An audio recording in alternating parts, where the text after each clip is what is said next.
Hello friends, કેમ છો? મજામાં? મારા વાલા દર્શક મિત્રોને સહેચોરાના જય જિનેન્દ્ર. હવે હું આજે બનાવવા જઈ રહી છું બટેટા પૌવા. હવે એના માટે આપણે શું જોઈશે એ તમને જણાવી દઉં. આપ જોઈ શકો છો. એના માટે જોઈશે આપણે 3 વાટકા મેં પૌવા લીધા છે. આવડા 3 વાટકા પૌવા લીધેલા છે. 3 જણ માટે આરામથી ખાઈ શકાય છે. હવે આપણે જોઈશે એના માટે બતાવી દઉં શું જોઈએ. સિંગદાણા છે, ટમેટાં છે, લીલા મરચાં છે. લીલું મરચું એક મોટું હતું એટલે એક જ લીધેલું છે. મીડિયમ તીખું લેવાનું છે. નાના 3 બટેટા લેવાના છે. સેવ લીધી છે ગાર્નિશિંગ માટે. દાણાના દાણા લીધેલા છે. કોરિએન્ડર લીધેલી છે. આની અંદર છે લીંબુ, નાનો ટુકડો આદુનો અને 6 થી 7 નંગ લસણ લીધું છે. લીલું હોય તો લીલું અને સૂકું હોય તો સૂકું. લીલા કાંદા લીધેલા છે. વટાણા લીધેલા છે. સ્વાદ પ્રમાણે મીઠું, હળદર અને 1 ચમચી ખાંડ લેવાની છે, શુગર. એ હું તમને બતાવું છું આગળ કઈ રીતે કરવું એ. તો આપણી પાસે છે આટલી વસ્તુ. હવે આને આગળ શું કરવું અને કેવી રીતે વઘારવું એ હું તમને બતાવું છું. હવે એક બાઉલ લઈને એની અંદર મેં આપણા 3 બટેટા છે નાના નાના સાઇઝના લીધેલા હતા, ઝીણા નાની સાઇઝના કટ કરીને. એની અંદર મેં સિંગદાણા, બટેટા અને વટાણા ત્રણેય જોડે જ મીડિયમ હીટ ઉપર મેં બાફવા માટે મૂકી દીધા છે. થોડા બફાઈ જાય ત્યાં સુધી ધ્યાન રાખવું એનું. બહુ મેસ ન થાય એ ધ્યાન રાખવું ખાસ. સેકન્ડ થિંગ, હવે એક પેન લઈને એની અંદર 2 થી 3 ચમચી ઓઇલ લીધું છે. એની અંદર રાઈ મેં 1 ચમચી રાઈ તતડવા માટે મૂકી દીધી છે. મીડિયમ ફ્લેમ ઉપર રાખવાનું છે. મીડિયમ ફ્લેમ ઉપર રાખીને રાઈ તતળે એના પછી આગળ આપણે નેક્સ્ટ આપણા ઇન્ગ્રીડિયન્ટ્સ એડ કરીશું. રાઈ તતળી ગઈ છે.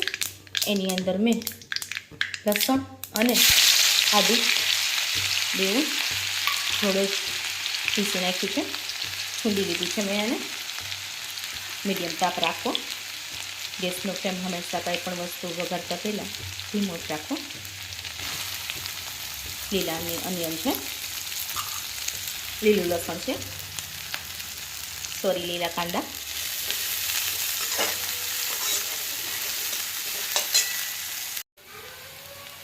હવે એની અંદર આપણે લીલા મરચાં અને ટામેટાં બેવું એડ કરી દઈશું. એની અંદર ગેસની ફ્લેમ ધીમી રાખી બેવું એડ કર્યા પછી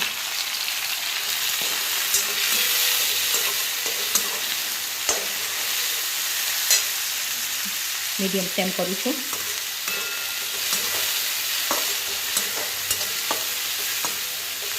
ધીમે ધીમે હલાવતા જવું જેથી કરીને નીચે બેસી ના જાય.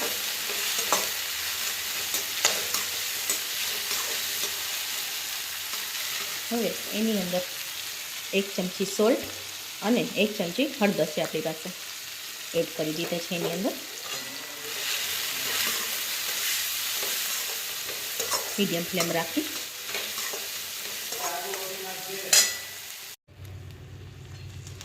હવે બધું મિક્સ કર્યા પછી આવી રીતે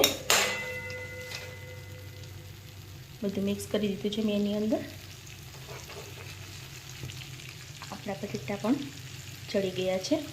હાથેથી દબાવીને જોઈ લેવા.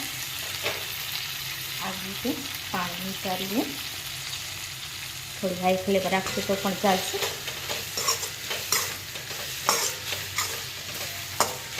એક કરતી જાઉં.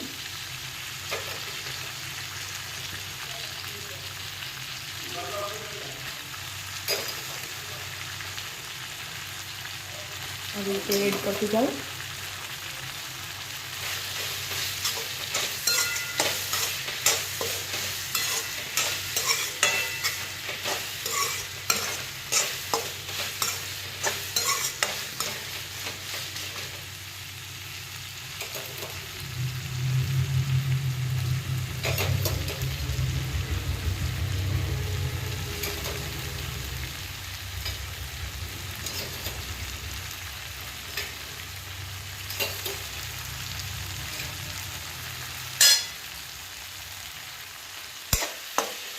હાઈ ફ્લેમ ઉપર લાવતા જવું.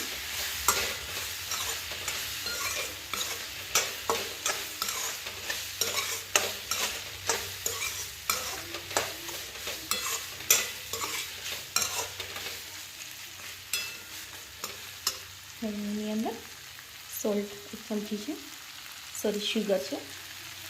શુગર એડ કરીને આપણી પાસે લીંબુ છે, અંદાજિત લીંબુ 1 ચમચી જેટલું નાખી દેવું એની અંદર.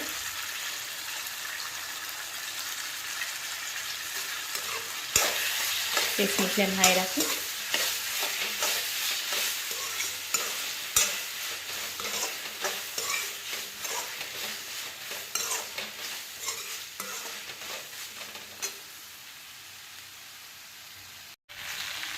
પછી એની અંદર પૌવા એડ કરી દેવા.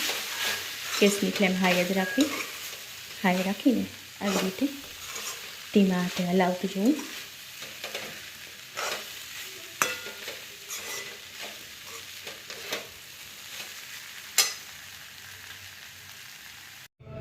સો ફ્રેન્ડ્સ, ફાઇનલી આપણા બટેટા પૌવા રેડી છે.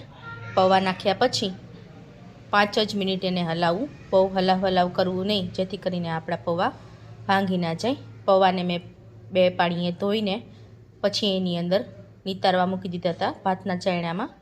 પછી એને આની અંદર લાસ્ટમાં એડ કરેલા હતા. બધું જ નાખી દીધા પછી લાસ્ટમાં જ પૌવા હંમેશા નાખવા, જેથી કરીને પૌવા ભાંગી ના જાય. સો ફ્રેન્ડ્સ, આ છે આજની આપણી બટેટા પૌવા રેસીપી. તમને કેવી લાગી મને કમેન્ટમાં જરૂરથી જણાવજો. લાઇક, શેર અને સબસ્ક્રાઈબ કરવાનું ભૂલતા નહીં, જેથી કરીને તમે મારો નેક્સ્ટ વિડીયો તરત જ જોઈ શકો. Thank you for watching. Thank you.